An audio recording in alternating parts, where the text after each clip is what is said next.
베냐민 땅 아나돗의 제사장들 중 힐기야의 아들 예레미야의 말이라. 아몬의 아들 유다 왕 요시야가 다스린 지 13년에 여호와의 말씀이 예레미야에게 임하였고, 요시야의 아들 유다의 왕 여호야김 시대부터 요시야의 아들 유다의 왕 시드기야의 11년 말까지 곧 5월에 예루살렘이 사로잡혀 가기까지 임하니라. 여호와의 말씀이 내게 임하니라 이르시되, 내가 너를 모태에 짓기 전에 너를 알았고, 네가 배에서 나오기 전에 너를 성별하였고, 너를 여러 나라의 선지자로 세웠노라 하시기로. 내가 이르되 슬프도소이다. 주 여호와여 보소서, 나는 아이라 말할 줄을 알지 못하나이다 하니, 여호와께서 내게 이르시되 너는 아이라 말하지 말고 내가 너를 누구에게 보내든지 너는 가며 내가 내게 무엇을 명령하든지 너는 말할지니라. 너는 그들 때문에 두려워하지 말라. 내가 너와 함께하여 너를 구원하리라. 나 여호와의 말이니라 하시고, 여호와께서 그의 손을 내밀어 내 입에 대시며 여호와께서 내게 이르시되, 보라, 내가 내 말을 네 입에 두었노라. 보라, 내가 오늘 너를 여러 나라와 여러 왕국 위에 세워 내가 그것들을 뽑고 파괴하며 파멸하고 넘어뜨리며 건설하고 심게 하였느니라 하시니라. 아멘. 오늘 본문은 예레미야를 소개합니다. 예레미야는 베냐민 땅 아나돗 출신의 제사장 가문이라고 말합니다. 그러니까 제사장인 아버지 힐기야가 계시고 그 아들로서 예레미야라고 합니다. 당시는 아버지가 제사장이면 자동적으로 아들도 제사장이지요. 근데 오늘 본문에서는 그가 제사장 가문이었지만 선지자로서 부름을 받았다는 얘기를 하는 겁니다. 그것도 아주 전형적인 선지자들의 문구이죠. 2절에 보시면 여호와의 말씀이 예레미야에게 임하였고, 항상 선지자로서의 소명 기사에 나타나는 표현입니다. 정리하면 예레미야는 아나돗 출신의 선지자가 되는 겁니다. 근데 성경에서 그의 출신을 아나돗이라고 표시해 주는 데는 의미가 있습니다. 다윗과 솔로몬 시절에 이 아나돗에서 일이 있었기 때문입니다. 다윗이 죽으면서 솔로몬에게 왕위가 넘어갈 때 잠시 다윗의 다른 아들인 아도니아가 왕이 되려고 했던 적이 있었지요. 아도니아가 아버지 다윗의 뜻을 거역해서 일종의 쿠데타를 일으킨 것입니다. 그래서 당시는 솔로몬이 왕이 되느냐 아도니아가 왕이 되느냐 이게 중요했었어요. 이때 사람들이 갈라집니다. 솔로몬 라인을 타는 사람들이 생기고 아도니아 라인을 타는 사람들이 생겼어요. 당시에 군대 지휘관이었던 요압과 또한 제사장 아비아달은 아도니아를 지지했고요. 다윗의 용사들과 제사장 사독은 이 솔로몬을 지지했습니다. 결국 이 솔로몬이 왕이 되지요. 그러자 아도니아 라인을 탔던 사람들 중에 제사장이었던 아비아달이 낙향을 합니다. 자기 고향으로 돌아가요. 그게 아나돗입니다. 따라서 누군가 아나돗 출신이라고 말하는 것은 이 다윗 라인과 반대된다는 의미를 갖고 있습니다. 자, 지금은 다윗 후의 이 왕들이기 때문에 현 정부와 반대된다는 의미를 갖는다는 것입니다.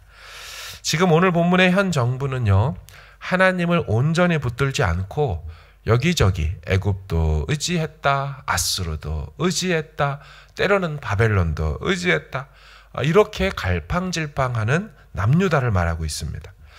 따라서 아나돗 출신의 선지자가 나왔다는 것은 이 현 정부의 반대 입장에 서서 앞으로 선지 활동을 하게 될 것이라는 것을 보여주는 표현입니다.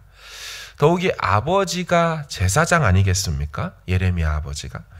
그러니까 이 제사장 가문에서 선지자가 나왔으니 이 선지 활동은 주로 어느 것을 타겟팅해서 통렬한 비판과 회개를 촉구하겠습니까? 제사장들과 기존 성전 세력들에 대해서 메시지가 나오겠죠.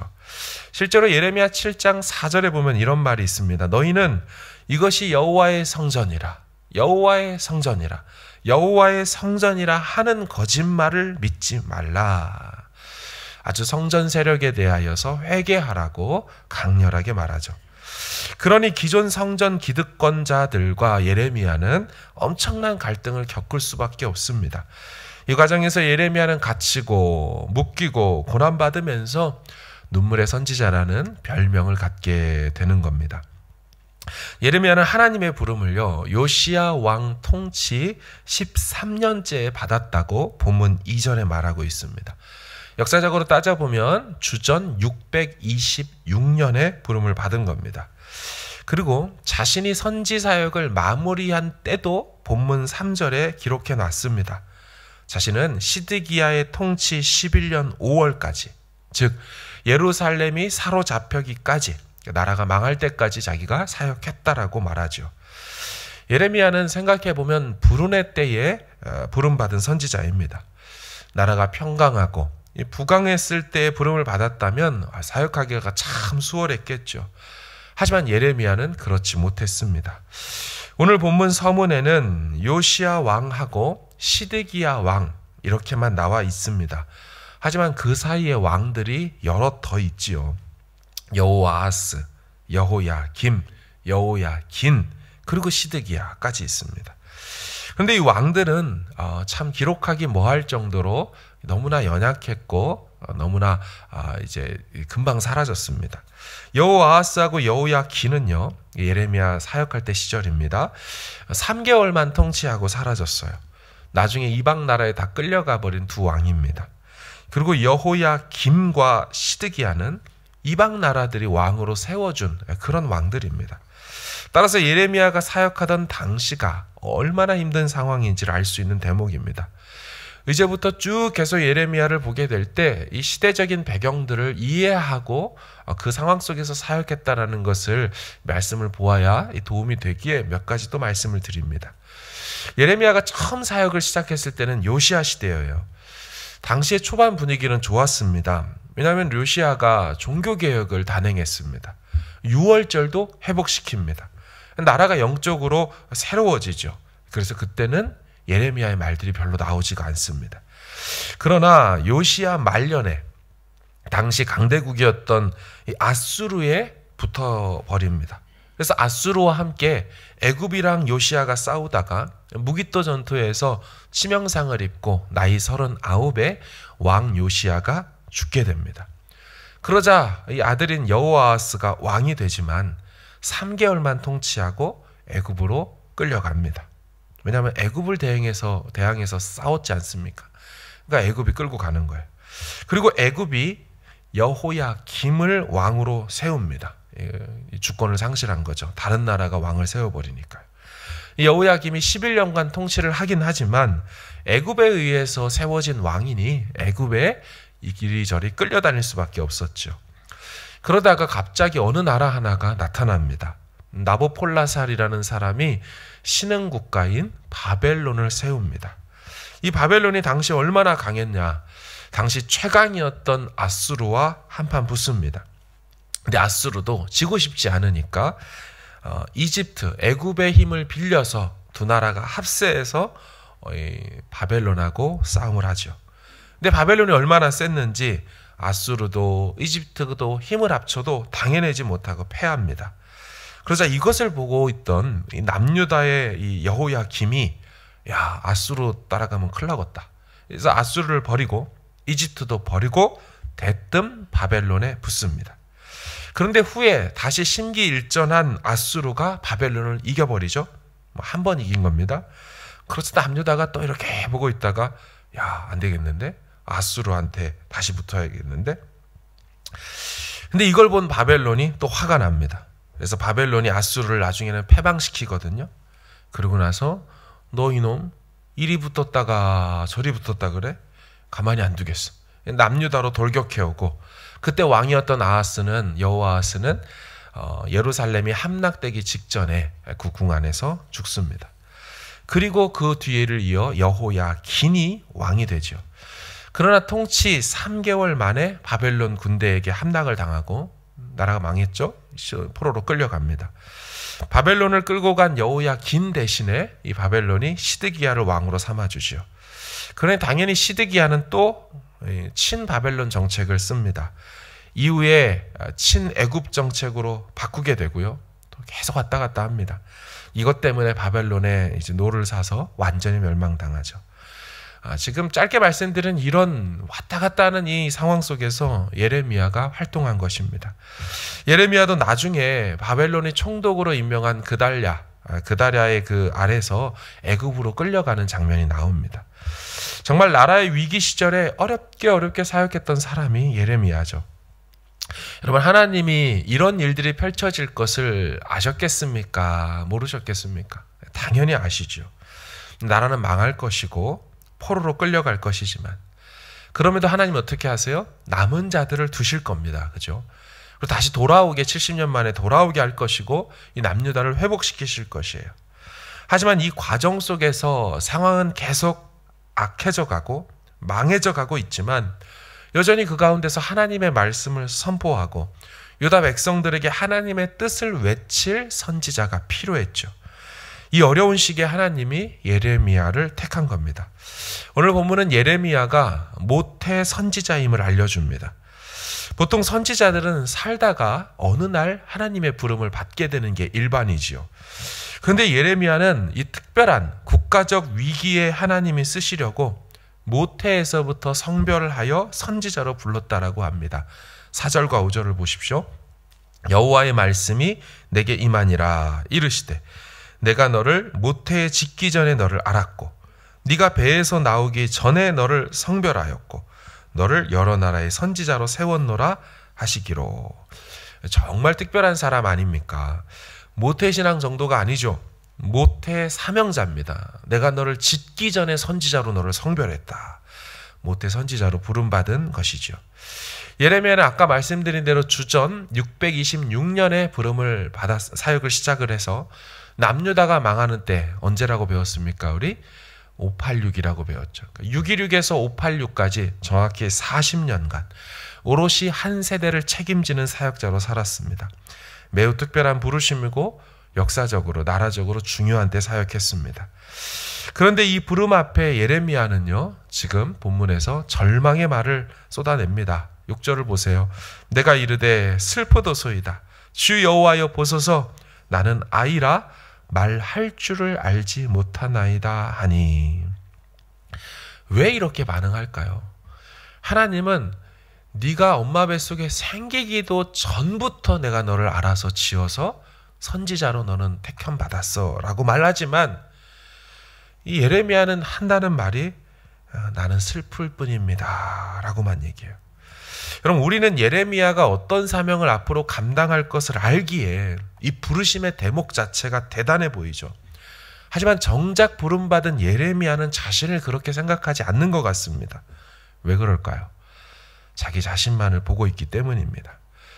자신의 어리숙함과 자신의 미천함과 자신의 부족함과 자기 미성숙함만을 보기 때문에 나는 아이라 말할 줄을 알지 못합니다 하며 영적으로 자신을 비하하고 있습니다.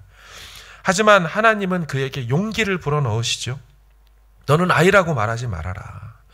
내가 보내면 어디를 가든지 담대하게 말해라. 내가 너와 함께 할 것이다. 너를 구원할 것이다. 급기야 여호와께서 이 예레미야가 말할 줄을 모른다고 하니까 독특한 표현이 나오죠. 당신의 손을 내밀어서 여호와의 입에 대시면서 말씀해 줍니다. 보라, 내가 나의 말을 네 입에 넣어줬다. 보라, 내가 오늘 너를 여러 나라와 여러 왕국 위에 세워서 네가 그것들을 뽑고 파괴하며 파멸하고 넘어뜨리며 건설하고 심게 하였느니라. 하나님 여호와의 말씀을 입에 넣어서 그 말씀의 권위와 능력으로 나라들의 흥망성쇠를 선포하고 결정짓는 역할로 내가 너를 쓸 것이다. 어마어마한 말을 지금 하고 있는 겁니다.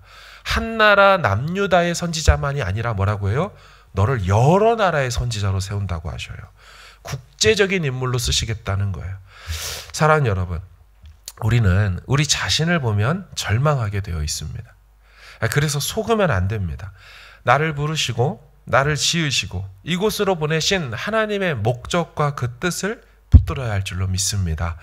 비록 그 가는 길이 험하고 눈물 없이 갈 수 없는 길이고 고난과 핍박과 억울함과 상함들이 있지만 그래도 나를 부르셨고 나를 통하여 일하시겠다는 하나님을 바라보면서 이겨나가야 하는 것입니다. 왜냐하면 예레미야에게는 시대적 사명이 있지 않습니까? 한 세대 40년을 하나님은 예레미야에게 맡겨두셨어요. 오늘도 다시 우리를 부르신 하나님을 바라보기를 소망합니다.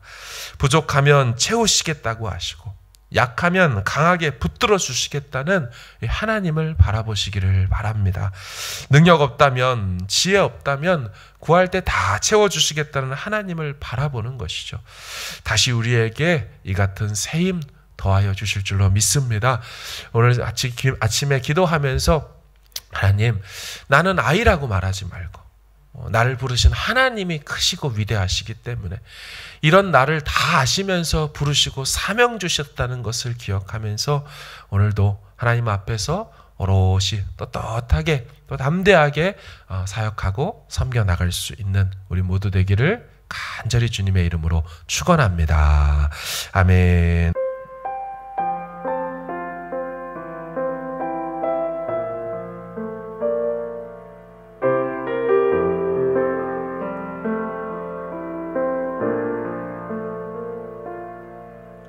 하나님의 부르심에는 후회하심이 없네. 내가 이 자리에 선 것도 주의 부르심이라.